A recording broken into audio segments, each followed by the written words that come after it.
Hey guys, so let's get right into it. Right now, you are looking at a custom colored and handmade frontal with bundles wig unit. Right now, I am showing you guys the highlights and lowlights.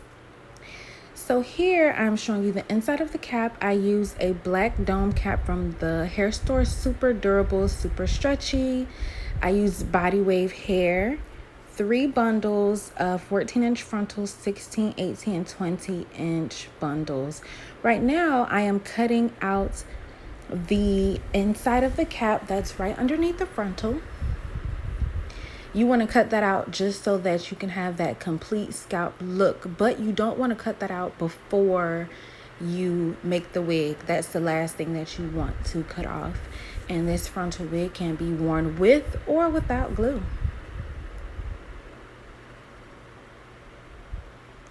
So after you cut that piece off, you just want to toss it to the side. And go ahead and put your wig back on the mannequin head. I got this canvas from Amazon. I don't remember how much, but I have all different sizes for all different size heads. Voila, there it is. So these frontals and bundles was provided by me, and my frontals come customly pre-plucked. So you don't need to pluck it so much. It already looks like a natural hairline. If you can see and tell, it can be put on and worn like this, but I was going for a very natural look. So right now I am sectioning out 1 finger's width behind the hairline. That is where you want to start plucking, behind the hairline always. And I always measured out 1 finger beforehand. These tweezers that I have are, I don't remember where they're from, but nothing special. Want to just get some nice pair of tweezers that are easy for you to hold and just get to work. I am not plucking in the same spot.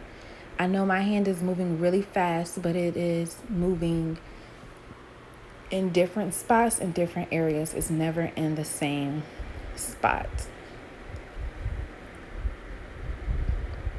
So I'm going to go ahead and speed this up for you guys because it's pretty repetitive.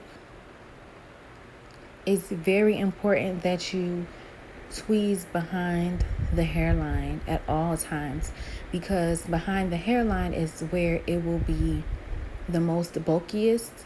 So you want to pluck behind it to give it a natural look. And a key to making your frontals look more natural, this is a little secret, you guys. Are you listening? It is so much easier to make a frontal look like a real hairline if you already have the vision of a natural hairline in mind. So it is very important to study different people's hairlines and things like that, just so that your frontals can come out better. No one's hairline is the same. I was making this unit for myself, so I know the kind of look that I wanted to go for and the kind of hairline that looked best on me and the kind of hairline that I had in mind to go for this unit.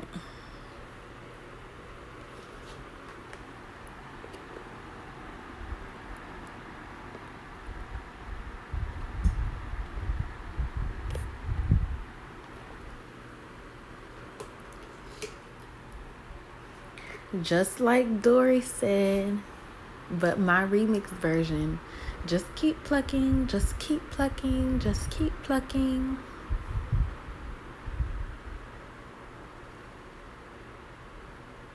It may look like it, but I am never pulling hair from the same spot. My hands are constantly moving in different areas, back and forth, always behind that hairline until I remove most of that or some of that excess bulk.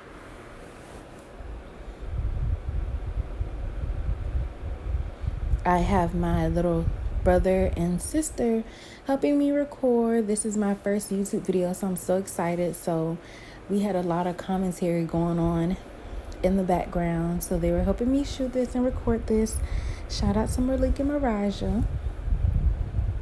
So as you can see, it's already starting to look very much natural and more natural than before. It is really important also as you move along to comb through and comb out the hair that you have plucked already, just so that you can clearly see what you are doing. I totally should have done this with a wide tooth comb to make it easier, but I didn't have one around me at the time. Look how natural that's already starting to look, you guys. I really could have worn it as is, just like that, but I had a vision in mind, so that's what I was going for, my vision. Look how much fuller that other side is. So still natural, but very full. Pre-pluck compared to that other side. That's how much hair I got so far, but we want more. That's not enough. We need more hair in order to make it look super natural. It already looks so good, but you still want to keep plucking just a little bit. Like I said, I had a vision in mind, so that's what I was going for.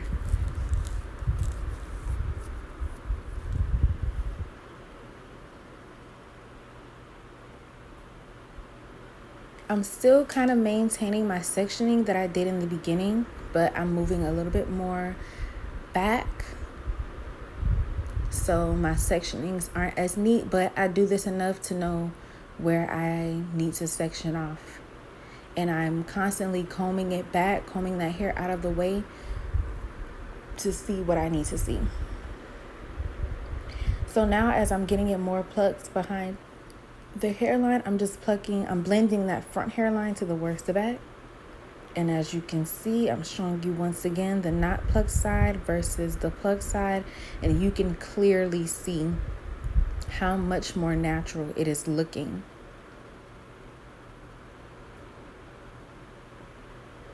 So beautiful.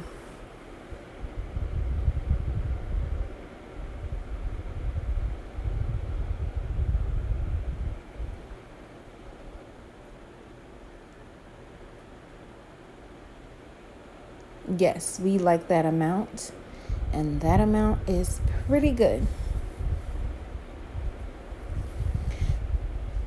Plucking is a tedious process, so that's why it is imperative to ask your clients to bring their laces in ahead of time to be customized, because it does take a while.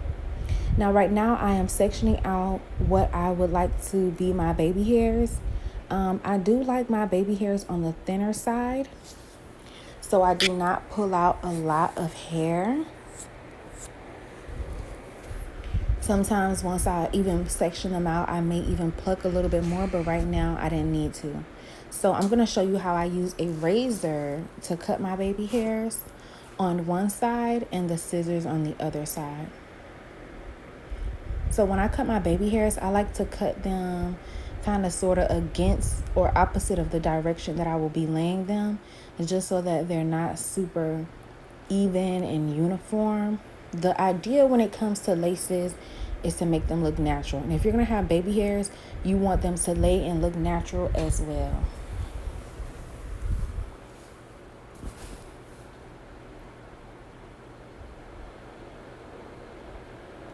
So moving right along, now I will be using scissors, some pair of household scissors I found around the house, nothing special. I use these to do hair sometimes too. And again, I am cutting them against the direction I will probably lay them.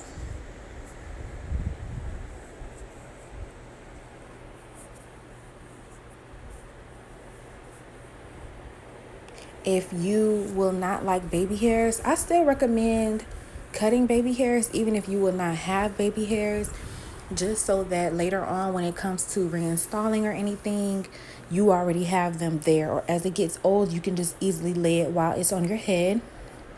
Right now I'm using my favorite foam, Nairobi. Sometimes I do use Design Essentials in the shop. Nothing extra special when it comes to the foam, the wrapping lotion. So I'm pulling the baby hairs forward and the hairs that are not the baby hairs back. So I'm molding it. This is what I'm doing right now. I'm molding it to look like how I want it to look like when I put it on. I will be wearing a middle part. So I'm going to go ahead and section that out right now. And when I go to put it on, it'll be so much easier because my baby hairs and everything else will be already molded and halfway styled. So as you can see, when the baby hairs are already cut, it's just easier to just go ahead and lay them. I would say be generous with the foam when you're not doing it on your head, but when you are customizing and laying baby hairs while it's on your head, you want to use enough but not too much, and you definitely don't want to put it on your lace as much. You guys bear with me. I had my little brother recording, and who knows what we were talking about or what he was doing, but this is my first time doing this, so we're still learning. You guys, please bear with me. Laying baby hairs is definitely a technique, and it takes time.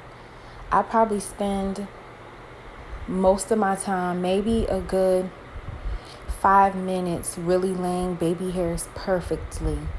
It's something that takes time and cannot be rushed. I like to use a rat tail comb just to get all those hairs in the same direction, or sometimes I will use a toothbrush or a brush, those little tiny edge brushes. So I'm straightening up my part, making sure that it's extra straight and that I'm satisfied with the look of the baby hairs, and I think I am. And I'm making sure that that back part is extra flat and the back of my frontal is covering my tracks. And this is the end result after everything has dried. Like I said, my frontal and bundles were provided by me, Lena, laid by Lena on Instagram, custom colored with highlights and lowlights. I love the brown and blonde combo. It's to live for. Thank you for watching. Don't forget to like and subscribe.